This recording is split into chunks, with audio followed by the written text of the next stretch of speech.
Butterbot version 3, video 3. Today, we're going to be talking about joint 1, or J1.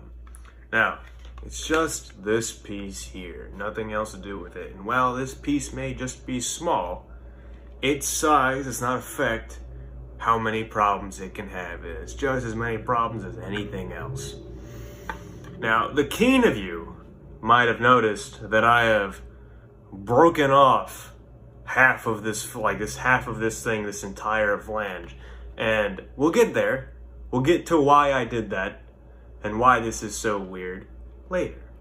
We have to go through the whole process. Offer me the grace of being able to explain the things I did right before we get to why I had to snap half of this off.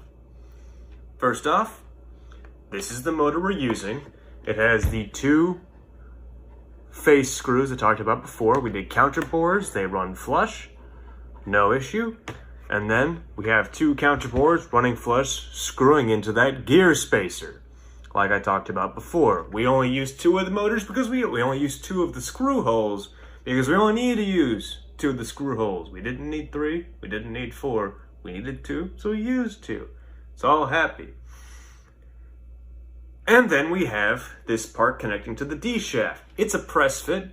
I can't pull this off without damaging the bevel gears beneath it, so I'm not going to. You're gonna have to take my word for it that this is a D shaft press fit. And now we're gonna talk about why I broke this thing off. It used to be that this was symmetrical.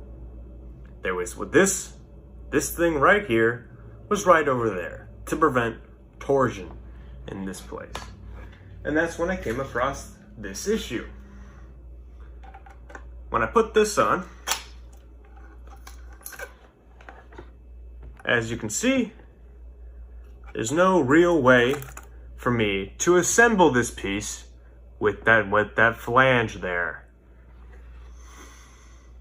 It would be impossible. There was no way to do it. And I was very quickly running out of plastic. I couldn't do any more reprints. So I just broke it off. Now I can slide it in from the side. Is this gonna cause issues? Maybe. It didn't when I expected it to. This can hold its weight. It's not bending in any appreciable way. Well, but that's just the motor rotating. It should be fine. That's a capital should. But we'll see. And just for reference, it's this piece that can't turn left. This is the piece that can only turn right. So yeah. We have it fully assembled, which means now we need to get into what's called controller design. Now, I am the furthest thing from qualified to teach controller design.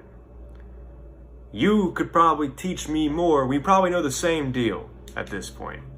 I'm not going to. I'm going to go over the very slight knowledge that I know in the next couple videos to create for that stuff.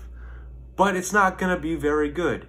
And when I say things are going to be good, they turn out that I break off half of them. So me saying it's not going to be good means it's going to be extremely bad. But we'll see. Until next time.